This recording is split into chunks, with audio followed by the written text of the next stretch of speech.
Salut à toi, c'est J. T'es bien sur la chaîne du mec qui veut prendre sa retraite à 38 ans. Allez, on se retrouve aujourd'hui pour une petite vidéo performance de mon portefeuille sur septembre 2025. Et qu'est-ce que j'ai fait J'ai fait mon DCA aujourd'hui, donc je vais te montrer ce que j'ai fait. Donc déjà, hop, alors sur septembre, le portefeuille augmente de 2,83%, tu vois, et on repasse en positif. Alors déjà, ça ne comprend pas encore les chiffres sur octobre.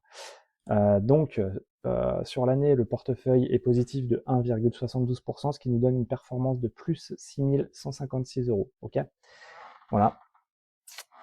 Pour un total en actions, alors hors investissement de ce jour, la date est arrêtée au 30 septembre, donc c'était 285 898 euros et ça ne prend pas en compte les crypto-monnaies. Ok, on va regarder un petit peu la performance de tout le reste. Donc on voit le EWLD, donc le EWLD c'est World de chez Amundi, qui est là, c'est la part distribuante qui représente donc 69% de mon portefeuille total pour une valorisation, je vais y arriver, de donc 199 000 euros, fait une performance sur le mois de septembre de 2,71. Super. Le CL2, donc la Mundi MSCI USA, donc ça c'est en gros c'est un SP500, pas vraiment parce que vous avez à peu près 100 entreprises de plus sur le MSCI USA, mais en gros c'est un SP500 à levier de 2. Donc lui il fait du 6,12%, donc pas mal, ça rattrape un petit peu la chute qu'il y avait eu, mais hop, YTD, on est toujours à moins 6, donc ça c'est depuis le début de l'année. Ça n'a toujours pas rattrapé la chute suite aux mises en place des tarifs de Trump. Donc ça remonte tout doucement. Berkshire Hathaway, stable, moins 0,75%, donc légère baisse. L'euro-dollar, vu que je suis principalement investi aux USA, faut pas oublier qu'un ETF monde, c'est 73 ou 72 ou 73% d'USA, donc très fortement investi sur le dollar. Euh, sur le mois, hop, ouais, donc pas trop de mouvement. Par contre, sur l'année, voilà, l'euro, c'est pas l'euro qui s'est apprécié face au dollar, c'est le dollar qui s'est déprécié face aux autres monnaies. Mais voilà, donc on a un 17, donc ça a augmenté de 13,33%. Donc ça grève grandement la performance du portefeuille. Si ça repart dans l'autre sens, mécaniquement, vu que j'ai énormément d'investissements en dollars, ça va faire reprendre de la performance au portefeuille, tout simplement. Voilà, donc là on a fait un petit tour. Qu'est-ce que j'ai fait? Ah oui, si, je vais vous montrer. Hop, cours de l'or, c'est dingue. 1 gramme à plus de 100 balles, 105,86. L'argent explose aussi, 1,30 le gramme. Alors j'en ai un petit peu, ça j'en ai pas beaucoup. C'est vraiment histoire de dire que. Et j'ai oublié, si on fait, hop, tac, un petit cours. Ok, est-ce qu'on a le cours sur un mois? YTD, on a 15,25 sur le HODLX. Et oui, sur un mois, nous sommes à 1,39%. Voilà, donc on est positif sur HODLX. Et moi, j'aurais bien aimé voir le Bitcoin aussi. Donc, on est sur Vanek Bitcoin ETF. Alors, pourquoi c'est des Australian dollars? Je comprends pas.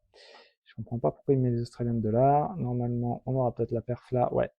Voilà, donc sur un mois, il fait quand même plus 7%. Voilà.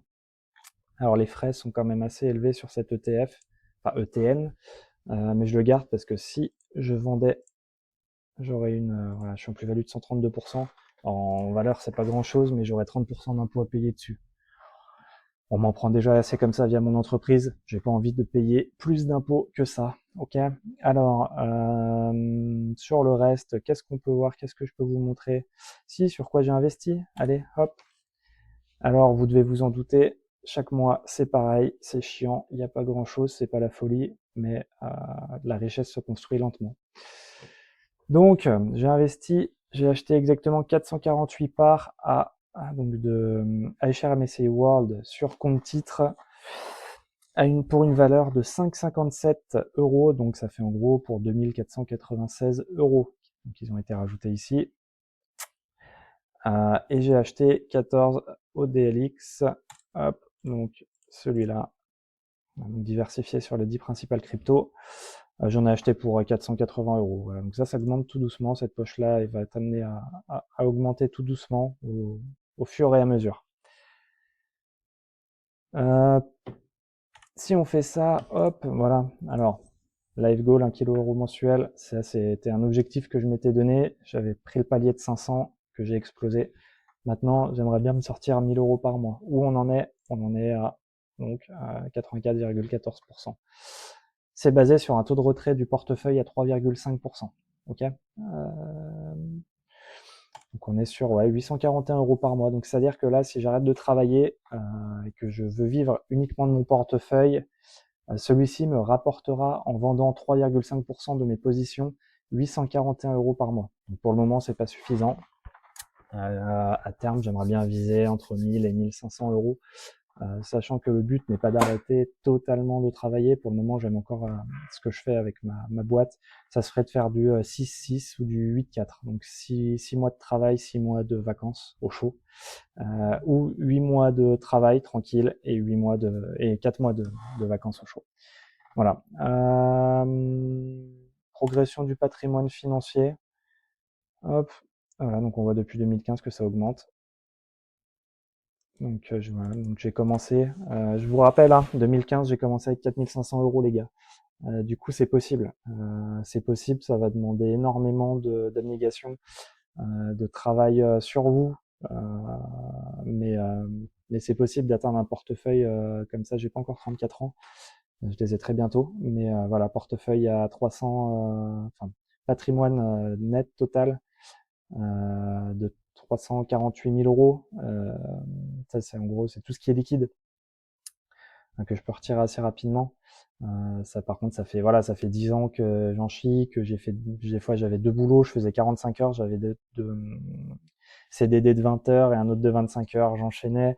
Derrière, j'ai trouvé un CDI. Après ce CDI, au bout de 3-4 ans, j'ai monté ma boîte dans ce que je fais actuellement. J'ai eu 2 boulots pendant quasiment 5 ans. Donc je me levais à 5 heures, je faisais du 7-13, voire du 7-14, et derrière j'enchaînais avec ma boîte 14, 20, 21. Lundi au samedi, le dimanche je faisais les urgences, donc voilà. Et maintenant je ne travaille plus qu'avec ma boîte. Par contre là j'ai une grosse saison cet été, entre 50 et 70 heures par semaine. Alors, j'ai fait rentrer beaucoup de cash, mais du coup voilà, je suis rincé, je suis épuisé. Ça s'est un petit peu calmé, donc c'est très bien. Mais voilà, on n'a rien sans rien. Si vous pouvez pas vous pouvez pas espérer gagner votre indépendance financière en étant salarié 30 heures, 35 heures. Voilà, où vous pouvez, mais ça sera très long et ça demandera beaucoup plus de sacrifices que ce que j'ai fait.